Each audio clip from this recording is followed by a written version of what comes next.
Hello दोस्तों, कैसे हो आप लोग। आशा करता हूँ आप लोग अच्छे होंगे। मैं हूँ अभिषेक मौर्य और ये है मेरा YouTube channel cognitive learning classes. यहाँ पे हम कॉग्निटिव तरीके से लर्निंग को एम्फसाइज करते हैं। बेसिकली मेरा मोटो है कि आपकी लर्निंग में कॉग्निटिव एस्पेक्ट हो, जिसको मैंने एक वीडियो में जो है आपको बताया कि कॉग्निटिव लर्निंग का मीनिंग क्या होता है। अगर आपने वो वीडियो नहीं देखी तो प्लीज़ उस वीडियो को देखिए और समझिए कि एक नॉर्मल जो आप रोट लर्निंग करते हैं और एक कॉग्निटिव वे ऑफ लर्निंग का डिफरेंस क्या होता है। तो मैं आपको किस डिफरेंस लर्निंग अप्रोच की बात कर रहा हूँ, ये आपको वहाँ बेहतर अंडरस्टूड होगा। दोस्तों, आज की वीडियो में हम कुछ की कॉन्सेप्ट को डिस्कस कर रहे हैं। जैसे मैं आपको अभी बायोलॉजी की कॉग्निटिव लर्निंग क्लासेज ले रहा हूँ, जिसमें आपको बायोडाइवर्सिटी टॉपिक को स्टार्ट किया, जिसमें आपको RH Whittaker 5 kingdom classification system को मैंने पिछले वीडियो में आपको बताया है। उसमें कुछ एक टॉपिक रह रहे थे जो की कॉन्सेप्ट है, जो वहाँ पे उसके एक्सप्लेनेशन नहीं दे पाया था। यहाँ पे दोस्तों क्या होता है कि मुझे वीडियो की साइज़ जो है वो ज़्यादा बड़ी नहीं करनी होती है, तो वीडियो की लेंथ को कम रखने के लिए मैं कुछ चीज़ों को कट कर देता हूँ, उन्हें नेक्स्ट वीडियो में उनके लिए क्रिएट करता हूँ। तो आप लोगों से रिक्वेस्ट है कि आप अगर इस वीडियो को देख रहे हो तो कंटिन्यूटी में सारे वीडियो को देखें, तभी आपकी अंडरस्टैंडिंग बेटर होगी। ये वीडियो आपको NEET exam, AIIMS exam, olympiad, KVP और कोई दूसरे जो कॉम्पिटिटिव एग्ज़ाम है जिसमें बायोलॉजी आपका सिलेबस है, या कोई बायोलॉजी को जनरल अंडरस्टैंडिंग के लिए समझना चाहता है, तो उनके लिए बहुत हेल्पफुल है। तो प्लीज़ अगर आपको ये वीडियो अच्छी लगती है तो इसे सब्सक्राइब करिए, इसे लाइक करिए, कमेंट सेक्शन में मुझे बताइए कि मुझे क्या करना है अपने वीडियो में।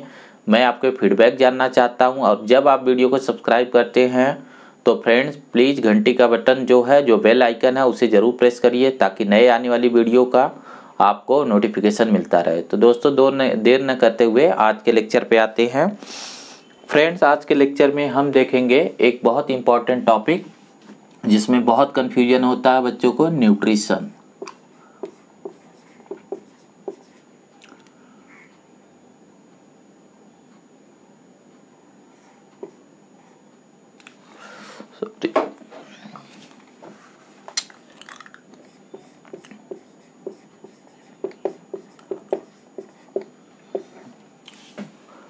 देखिए, जो आपको न्यूट्रिशन का टॉपिक है फ्रेंड्स, इसमें जो है सबसे पहले हम इस बात को डिफाइन करते हैं कि न्यूट्रिशन होता क्या है। देखिए, जैसे ये एक सेल है, सेल से ही लाइफ होती है, और लाइफ का मतलब लाइफ एक्टिविटीज होती है। ठीक है, लाइफ एक्टिविटीज क्या है? जो मेटाबॉलिक रिएक्शन है, जैसा आपको बताया था, ये मेटाबॉलिक रिएक्शन ही लाइफ एक्टिविटीज का बेस है। मेटाबॉलिक जो रिएक्शन है, इनमें एक रिएक्शन होता है जैसे कैटाबॉलिक रिएक्शन और एनाबॉलिक रिएक्शन। दोस्तों, इन कैटाबॉलिक और एनाबॉलिक रिएक्शन में कुछ चीज़ों का कन्वर्जन होता है, कुछ सबस्ट्रेट का, और इनसे जो है या तो एनर्जी बाहर निकलती है, या तो एनर्जी जो है आउटसाइड मूव करती है, या फिर इनसाइड मूव करती है। एनर्जी जो है या तो बाहर निकलती है या एनर्जी अंदर की तरफ आती है। ठीक है, तो ये जो लिविंग सेल है ना, ये जहाँ रहती है, इसका जो एनवायरनमेंट है, अगर एनवायरनमेंट्स का कोई भी कंपोनेंट, एनवायरनमेंट का जो भी कंपोनेंट है, ये जिस प्रोसेस से इस लिविंग साइटोप्लाज्म का, इस लिविंग जो है साइटोप्लाज्म को दोस्तों बोला जाता है physical basis of the life. ये जिस प्रोसेस से इसका हिस्सा बनता है, इसको हम बेसिकली बोलते हैं कि ये न्यूट्रिशन है।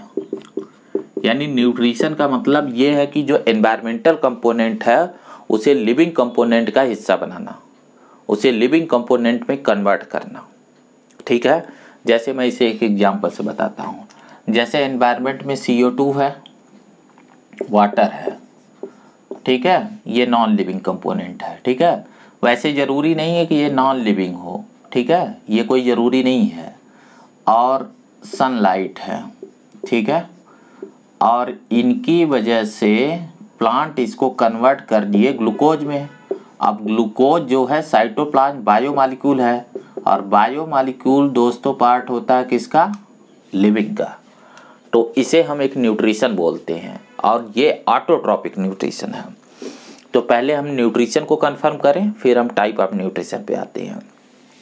तो बेसिकली न्यूट्रिशन क्या हुआ कि एनवायरनमेंट के जो कंपोनेंट है वो जिन रिएक्शन से, जिन प्रोसेस से साइटोप्लाज्मिक कंपोनेंट का हिस्सा बनते हैं उसको आप न्यूट्रिशंस बोलते हैं। अब दूसरा टॉपिक इससे रिलेटेड है टाइप ऑफ न्यूट्रिशन।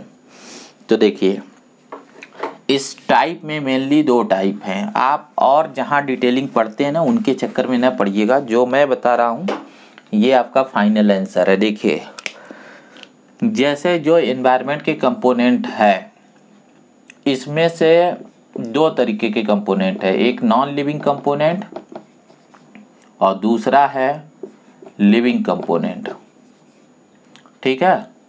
अगर नॉन लिविंग कंपोनेंट जैसे आपके एग्जाम्पल में ये CO2 और वाटर था, अगर ये कन्वर्ट होता है लिविंग कंपोनेंट में, यहाँ तो लिविंग कंपोनेंट में ये कन्वर्ट होगा ही, तो इस कन्वर्जन को हम बोलते हैं ऑटोट्रॉप। ये होता है ऑटोट्रॉप, यानी इस न्यूट्रिशन को हम बोलते हैं ऑटोट्रॉपिक न्यूट्रिशन। और अगर ये लिविंग कंपोनेंट को कन्वर्ट किया जाता है फिर से, तो इसको हम बोलते हैं हेटेरोट्रॉप। अब ये ऑटोट्रॉप में जो कन्वर्जन हो रहा है, ये जो ऑटोट्रॉप कन्वर्ट हो रहे हैं, जैसे कि यहाँ जो ऑटोट्रॉप जो कन्वर्ट हो रहे हैं, तो कन्वर्जन के लिए कोई न कोई एनर्जी चाहिए। दोस्तों जितने भी मेटाबॉलिक रिएक्शन है ना वो एनर्जी के थ्रू ही होते हैं। तो एनर्जी के बेसिस पे अगर ये एनर्जी फोटॉन है, फोटॉन मतलब लाइट है, तो हम उसे बोलते हैं फोटो ऑटोट्रॉफ।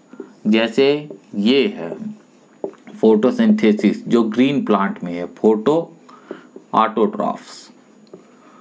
और अगर वो केमिकल एनर्जी के बेसिस पे जैसे कि रेडॉक्स रिएक्शन को यूज करते हैं, तो हम इसी कन्वर्जन को, इसमें अगर ये सनलाइट ना होके केमिकल एनर्जी यूज होती, रेडॉक्स रिएक्शन को अगर बैक्टीरिया यूज करता, ठीक है, रेडॉक्स रिएक्शन को यूज करता, तो हम इसी को बोलते कीमो ऑटोट्रॉप। तो ये जो आपका न्यूट्रिशन हो जाता, ये हो जाता कीमो ऑटोट्रॉप, ठीक है। मतलब ये हुआ कि देखिए जो आपका न्यूट्रिशन है, यहाँ एक चार्ट फॉर्म में इसे कन्वर्ट कर दे रहा हूँ, जिसमें पहले तो आपने डिवाइड किया, यहाँ पे बेसिस आपने रखा, यहाँ पे डिवाइड किया कि एक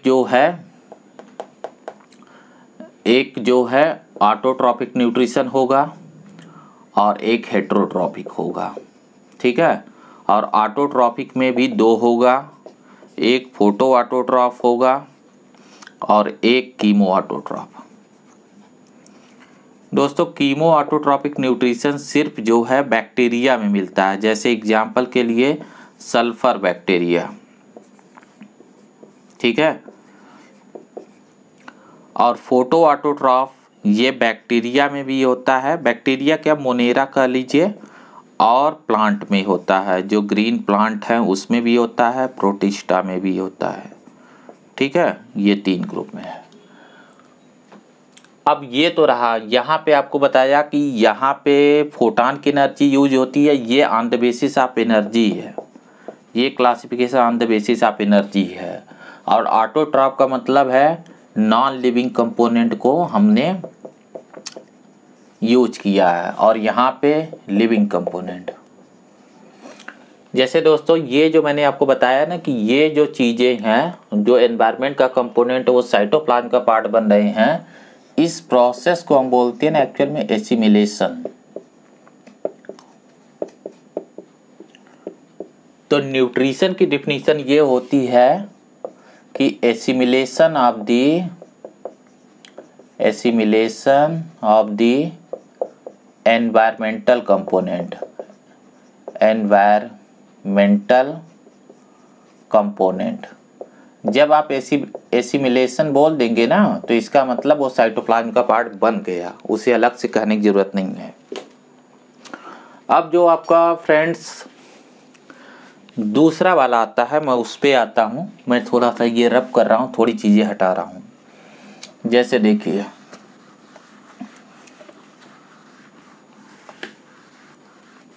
फ्रेंड, जो लेक्चर में मैं आपको बता रहा हूँ ना, ये आपको कहीं इस टाइप का प्रेजेंटेशन बुक में नहीं होगा। और मैं वैसा नहीं किसी बुक से कॉपी करके नहीं बता रहा हूँ। मेरे लेक्चर में एक ख़ास बात ये होगी, बस मैं ये डायग्राम क्रिएट कर देता हूँ, बट ये पढ़ेंगे तो आपको सही होगा। तो ये हर बार चेंज होता रहता है, ये पैटर्न हर बार बदलता रहता है।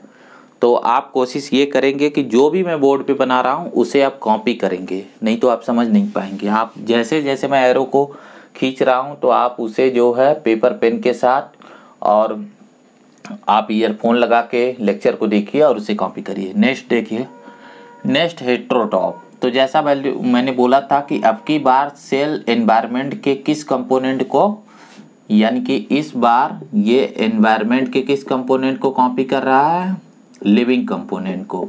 तो लिविंग कंपोनेंट क्या होता है, कोई दूसरा एनिमल या प्लांट, ठीक है।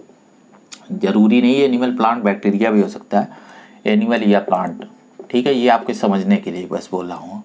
अगर इसका एसिमिलेशन होता है तो इसे बोलते हैं हेटेरोट्रॉप। अब देखिए फ्रेंड, यहाँ पे इसके भी टाइप है हेटेरोट्रॉप। ये होता है एक टाइप, इसका होता है सेप्रोट्रॉप और दूसरा होता है होलोट्रॉप। ये किस चीज़ पे बेस है, जब किसी भी एनिमल या प्लांट को यहाँ सेल के अंदर लाया जाता है तो यहाँ जो है एसिमिलेशन से पहले डाइजेशन होता है। अगर फ्रेंड डाइजेशन आउटसाइड बॉडी हो रहा है, आउटसाइड बॉडी हो रहा है, तो उसे हम बोलेंगे सेप्रोट्रॉप। और अगर ये इनसाइड बॉडी हो रहा है, इनसाइड बॉडी कैविटी में हो रहा है, तो इसे हम बोलेंगे होलोट्रॉप। जैसे अगर यहाँ पे कोई बैक्टीरिया है जिसको जो है यहाँ फूड वैक्यूल के अंदर डाइजेस्ट किया गया, ये बैक्टीरिया है, डाइजेस्ट करने के बाद तब यहाँ एब्जॉर्ब किया गया, एसिमिलेट किया गया, तो आप बोलेंगे कि ये जो न्यूट्रिशन है ये हेटेरोट्रॉप का होलोट्रॉप है, जो कि एनिमल किंगडम का कैरेक्टरिस्टिक्स फीचर है। लेकिन अगर डाइजेशन यहाँ बाहर बैक्टीरिया पे इसने एंजाइम डाला और बैक्टीरिया जो है यहाँ डाइजेस्ट हो गया और इस डाइजेस्टेड मटेरियल को एब्जॉर्ब कर लिया गया, यानी आउटसाइड बॉडी डाइजेशन हुआ, तो इसको आप बोलेंगे कि ये सेप्रोट्रॉपिक अप्रोच है। सेप्रोट्रॉप बैक्टीरिया में, फंगस में, इवन प्लांट में भी पाया जाता है कुछ स्टेज में, ठीक है। यहाँ पे जो डाइजेस्टिव सिस्टम है वो तभी होता है जब ऑर्गेनिज्म होलोट्रॉप होता है, अदरवाइज इसमें डाइजेस्टिव सिस्टम नहीं होता है, ठीक है। इसीलिए सिर्फ एनिमल किंगडम में डाइजेस्टिव ट्रैक्ट की बात करते हैं, बाकी में नहीं करते हैं। जैसे फंगस में डाइजेशन कैसे होता है, तो दोस्तों आपने देखा होगा ईस्ट का इस्तेमाल करते हैं जब हम घरों में ब्रेड मेकिंग या घरों में आटे से कोई चीज़ बनाते हैं तो उसको हम फर्मेंट होने के लिए छोड़ देते हैं। तो फर्मेंटेशन में देखो क्या होता है कि जैसे ये ईस्ट की सेल है और ये आपने ये आटा छोड़ दिया, ठीक है, ये जो है आपने कोई भी कार्बोहाइड्रेट वाला सोच, तो ईस्ट क्या करेगा कि इसमें अपने एंजाइम डालता है, ठीक है। एंजाइम यहाँ पे इसका ब्रेक डाउन कर देती है, यानी डाइजेशन कर देती है, और जो डाइजेस्टेड मटेरियल है उसको ये एब्जॉर्ब कर लेता है। और इस प्रोसेस में ये जो फर्मेंटेशन होता है इसमें CO2 निकलती है, जिससे आटे में एयर बबल आ जाते हैं और फिर उसको यूज किया जाता है डिफरेंट चीज़ें बनाने के लिए। वो जो डो है उसे हम डिफरेंट चीज़ों के फॉर्मेशन में यूज करते हैं। तो जितने फंगस है ना, वो आप देखते हैं किसी सरफेस पे जब ग्रो करते हैं तो सरफेस को एब्जॉर्ब कर लेते हैं। जैसे जिस सरफेस पे फंगस ग्रो करता है, किसी लकड़ी पे ग्रो कर रहा है, तो लकड़ी को डाइजेस्ट कर देता है, जो लकड़ी है उसके सरफेस को डाइजेस्ट कर देता है। तो आप देखते हैं लकड़ी सड़ने लगती है, क्योंकि उसमें जो न्यूट्रिएंट मटेरियल है उसको फंगस क्या कर रहा है, एब्जॉर्ब कर रहा है। तो फंगस का जो डाइजेशन आपको बताया 5 किंगडम में, वो जाके देखिए सेप्रोट्रॉप है, ठीक है। तो उसको हम बोलते हैं सेप्रोट्रॉपिक डाइजेशन। एक बात यहाँ आपको कंफर्म करूँ, जो आप लोग गलत पढ़ते हैं, कई बुक में भी गलत प्रिंट होता है कि ये न्यूट्रिशन के बेसिक फंडामेंटल टाइप हैं, इसके अलावा कोई और नहीं टाइप होता है, ठीक है। हाँ, कुछ एक बुक में ये कह सकते हैं कि जो होलोट्रॉप है इसको 2 तरीके से कह सकते हैं, एक होलोजोइक, ठीक है, ये डेरिवेटिव है, या होलोफिटिक। तो इसका मतलब क्या होता है, देखिए, जोइक का मतलब एनिमल, फिटिक का मतलब प्लांट। जो एनिमल को सीधा सीधा खा जाता है वो होलोजोइक, और जो प्लांट को खा जाता है वो क्या होगा, होलोफिटिक। जो दोनों खा जा सकता है वो ओमनीवोर्स हो जाता है, ठीक है। यहाँ पे एक चीज़ आपको बताएं कि ये जो न्यूट्रिशन के बेसिक टाइप है इसमें पैरासिटिज्म नहीं आता है। पैरासिटिक जो है, पैरासाइट होना न्यूट्रिशन नहीं होता है। पैरासाइट होने को भी कई जगह जो है ना आपको पैरासिटिक मोड ऑफ उसमें डाल देते हैं, वो न्यूट्रिशन नहीं होता है। जैसे बैक्टीरिया, देखिए बैक्टीरिया जो है फ्री लिविंग में भी सेप्रोट्रॉपिक न्यूट्रिशन को फॉलो करती है। बैक्टीरिया के अंदर कोई डाइजेस्टिव कैविटी नहीं होता है। जैसे अब यहाँ एक चीज़ आपको बता दूँ कि ये जो सेप्रोट्रॉपिक न्यूट्रिशन है इसका एग्जाम्पल क्या है। सेप्रोट्रॉप में क्या क्या ग्रुप आते हैं, तो बैक्टीरिया में सेप्रोट्रॉप होता है। एक्चुअल में बैक्टीरिया जो ग्रुप है ना फ्रेंड्स, इसमें कई सारा न्यूट्रिशन है। जैसे बैक्टीरिया में कीमो ऑटोट्रॉप बैक्टीरिया होती है, फोटो ऑटोट्रॉप बैक्टीरिया होती है, सेप्रोट्रॉप होती है, ठीक है। बस ये होलोट्रॉप नहीं होती है, ठीक है। एक न्यूट्रिशन इसमें नहीं होता, होलोट्रॉप। बाकी न्यूट्रिशन की सारी चीज़ें बैक्टीरिया में होती है। ऐसे जो फंगस है वो सिर्फ सेप्रोट्रॉप होता है, क्योंकि उसमें पिगमेंट है नहीं, तो वो फोटो ऑटोट्रॉप नहीं होता है। जबकि बैक्टीरिया में फोटो ऑटोट्रॉप ही है। तो बैक्टीरिया फ्री लिविंग भी है। बैक्टीरिया जब सेप्रोट्रॉप है तो वो फ्री लिविंग हो सकती है, वो पैरासाइट भी हो सकती है। पैरासिटिज्म जो है ना, वे ऑफ लाइफ है, जिंदगी कैसे बिताया जा रहा उसका वो है। तो ऑर्गेनिज्म या तो फ्री लिविंग होते हैं या पैरासाइट होते हैं। इस बात को हम पॉपुलेशन इंटरेक्शन बोलते हैं, इकोलॉजी का वो रिलेशन है। यानी पैरासिटिज्म एक इकोलॉजिकल टर्म है और न्यूट्रिशन एक फिजियोलॉजिकल टर्म है। ये फिजियोलॉजी का टॉपिक है और वो जो है इकोलॉजी का टॉपिक है। दोनों साइंस की 2 डिफरेंट ब्रांच है, 2 डिफरेंट चीज़ों को डील करती हैं। तो आप दोनों को आपस में मिक्स नहीं करेंगे, ठीक है। तो फ्रेंड, मैंने आपको जो सप्लीमेंट्री लेक्चर थे जो वहाँ पे ज़रूरत थी वो बता दिया। एक और टॉपिक मैं इसमें जोड़ना चाहूँगा, जो इसमें आपको बताना चाह रहा हूँ, स्पीसीज क्या होती है। जैसे आपको डाइवर्सिटी इतनी सारी पढ़ाई, लेकिन मैंने आपको स्पीसीज नहीं बताया, तो एक और टॉपिक आपके साथ डिस्कस करना चाहेंगे, स्पीसीज का कॉन्सेप्ट क्या है, ठीक है। उसको